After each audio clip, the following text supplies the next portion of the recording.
Hello दोस्तों, स्वागत है आपका मेरे यूट्यूब चैनल पे।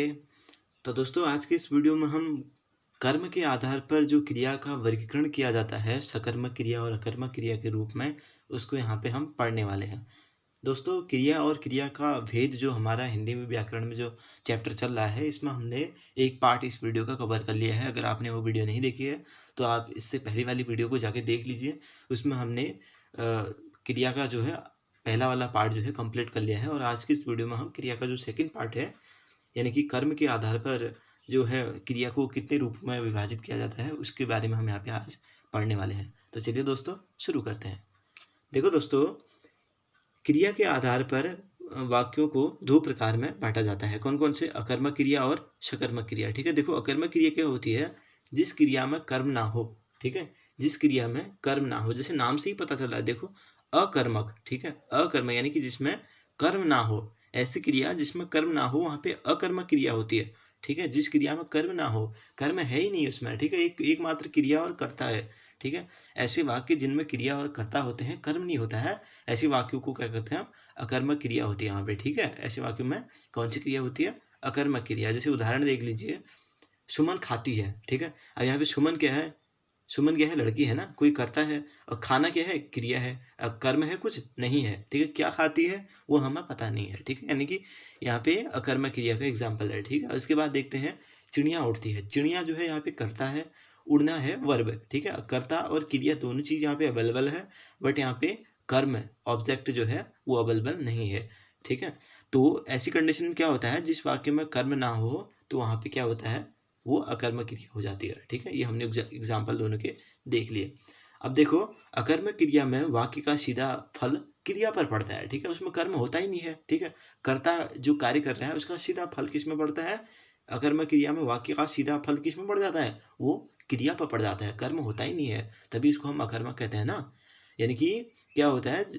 अकर्मक क्रिया में वाक्य का सीधा फल जो है क्रिया पर पड़ता है, कर्म उसमें नहीं होता है। ठीक है दोस्तों, और दूसरा नियम क्या कहता है? देखो, जब कर्ता कर्म, ठीक है, जब कर्ता कर्म यानी कि कार्य करे। ठीक है, जब कर्ता जो है, जो कार्य करने वाला है, वो कर्म यानी कि कार्य करे, और उसे ही फल यानी कि परिणाम, हानि, लाभ, गुण, दोष आदि प्राप्त हो। कहने का मतलब ये है, जब कर्ता जो कार्य करने वाला है वो कार्य कर रहा है, और उसी को जो है उसका फल हो गया, उसी का परिणाम, उसका हानि, लाभ, गुण, दोष, जो भी उसका रिजल्ट है, मतलब जो वो वर्क कर रहा है उसका रिजल्ट उसी को मिल रहा है ना। जब कर्ता जो कार्य कर रहा है उसका परिणाम, उसका रिजल्ट भी उसी को मिल रहा है। ठीक है, चाहे वह गुण, दोष, लाभ, हानि जो भी है, मतलब उसका रिजल्ट भी उसको मिल रहा है, तो वहाँ पे क्या होती है? अकर्मक क्रिया होती है। ठीक है, वहाँ पे कौन सी क्रिया हो जाती है? अकर्मक क्रिया। उदाहरण देख लीजिए, जैसे रमेश दौड़ता है। अब देखो, रमेश क्या है? करता है ना। अब उसका कर्म क्या है? दौड़ना है। अब वो किस पे परिणाम फल मिल रहा है उसको? उसी को तो मिल रहा है, वही तो दौड़ रहा है ना। ऐसे ही बच्चा सोता है, अब बच्चा जो है सो रहा है, अब किसको रिजल्ट मिला? बच्चे को ही तो मिल रहा है, तो ये अकर्मक क्रिया के अंतर्गत आ जाती है। अब हम पढ़ते हैं दोस्तों सकर्मक क्रिया को अगले पार्ट में।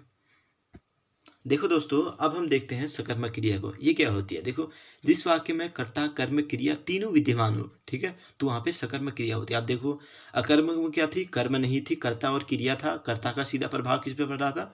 वो क्रिया पर। ठीक है, और अब सकर्मक में क्या है? कर्ता, कर्म और क्रिया तीनों विद्यमान है यहाँ पे, और सकर्मक क्रिया हो जाती है। और ठीक है, जैसे एग्जाम्पल देखिए, सीता आम खाती है। सीता क्या है? लड़की है ना। आम क्या है? कर्म है। ठीक है, खाना क्या है? क्रिया है। सीता यानी कि कर्ता, आम कर्म, और खाना यानी कि क्रिया है ना। कर्ता कर्म क्रिया तीनों विद्यमान है, तो इसलिए ये सकर्मक हो जाती है। ठीक है, ये पहला नियम है इसके अंतर्गत। दूसरा नियम क्या है? देखो, जब कर्ता कार्य करे और उसका फल, गुण, दोष, बल, परिणाम कर्ता पर नहीं पड़े, बल्कि वो किसी दूसरे पे पड़ता है, तो वहां पे क्या होता है? वहां पे सकर्मक हो जाता है। ठीक है, कहने का मतलब ये है, जब कोई व्यक्ति या फिर जब कोई कर्ता कार्य कर रहा है, उसका परिणाम जो है, रिजल्ट उसको नहीं मिल रहा है। ठीक है, किसी दूसरे को मिल जा रहा है वो। ठीक है, उसका रिजल्ट किसी दूसरे को मिलता है, तो वहां पे क्या हो जाता है? वो वहां पे हो जाता है सकर्मक क्रिया। उदाहरण देखिए, जैसे रामू साइकिल चलाता है। अब रामू क्या है? साइकिल चलाता है। रामू साइकिल चला रहा है ना वो, है ना। और उसके बाद मोहन आम खाता है। ठीक है, मोहन जो है आम जो है खाता, मोहन क्या है? करता है। आम क्या है? कर्म है। खाना क्या है? क्रिया है। रामू क्या है? करता है। साइकिल क्या है? कर्म है। चलाना क्या है? क्रिया है। अब तीनों विद्यमान है, तो ये सकर्मक क्रिया के अंतर्गत ये आ जाता है। ठीक है दोस्तों, अब देखो, अकर्मक और सकर्मक को पहचानने की ट्रिक हम यहाँ पे पढ़ते हैं कि कैसे हम ट्रिक के माध्यम से इसको हम कवर कर सकते हैं। ठीक है, सकर्मक अकर्मक का भेद पहचानने की ट्रिक क्या है? देखो दोस्तों, अकर्मक में क्या होता है, इसमें क्या, कौन, कहाँ प्रयुक्त करने पर किसी एक भेद का पता चलेगा। ठीक है, किसमें? अकर्मक में। इसमें क्या, कौन, कहाँ प्रयुक्त करने पर किसी एक भेद का पता चलेगा। ठीक है, एक भेद का ही पता चलेगा। ठीक है, सकर्मक में क्या होता है, इसमें क्या, कौन, कहाँ प्रयुक्त करने पर दो या दो से अधिक भेद का पता चल जाता है। ठीक है, समझ गए। अब अकर्मक में क्या होता है, क्या, कौन, कहाँ प्रयुक्त करने पर कोई एक भेद का हमें पता चलता है। ठीक है, जैसे मोहन हंसता है। ठीक है, क्या, कौन हंसता है? मोहन हंसता है, एक ही का पता चला ना।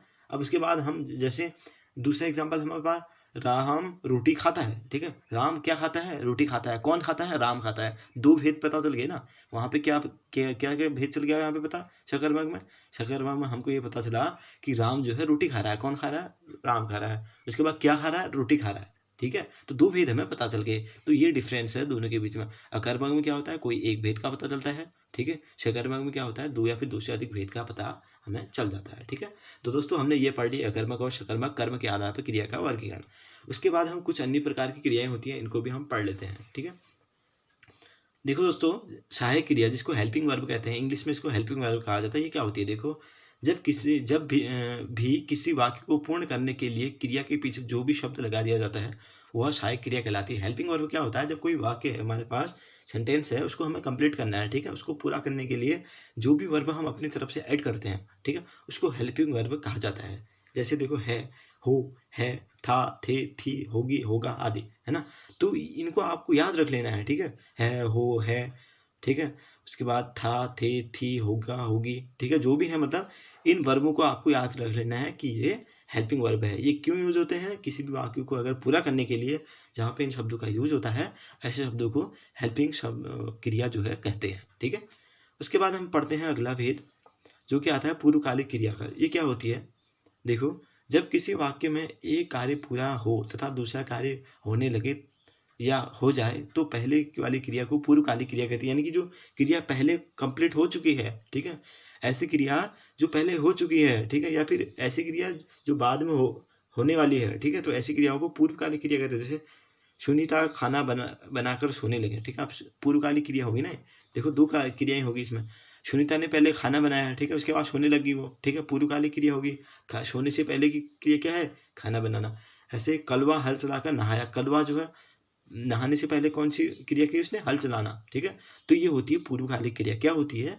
जब किसी वाक्य में एक कार्य पूरा हो तथा दूसरा कार्य पूरा होने लगे या फिर हो जाए तो वहाँ पहले वाली क्रिया को हम क्या कहते हैं? पूर्वकालिक क्रिया कहते हैं। ठीक है, पहले वाली क्रिया क्या है? यहाँ पे खाना बनाना, और यहाँ पे क्या है? हल चलाना। ठीक है दोस्तों, अब हम पढ़ते हैं एक क्रिया और आती है, जैसे एक कर्मक क्रिया। ठीक है, इसको क्या करते हैं? एक कर्मक क्रिया कहेंगे। एक कर्मक क्रिया क्या होगा? देखो, जब वाक्य में सिर्फ एक कर्म विद्यमान हो। ठीक है, सुनील घर गया। ठीक है, सुनील घर गया। अब यहाँ पे क्या है? एक कर्म है ना, सुनील घर गया, है ना। पंकज गाड़ी चलाया।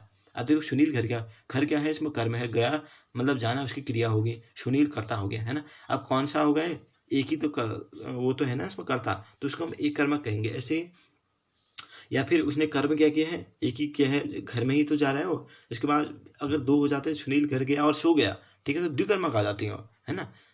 आप समझ गए? सुनील घर गया और सो गया, अगर यहाँ पे ऐसा होता वाक्य तो वो द्विकर्मक बन जाता। अब यहाँ पे क्या है? एक ही कर्म है। इसमें क्या है? जब वाक्य में एक कर्म विद्यमान है, सुनील घर गया, अब एक ही क्रिया कर्म कर रहा है, वो घर जा रहा है।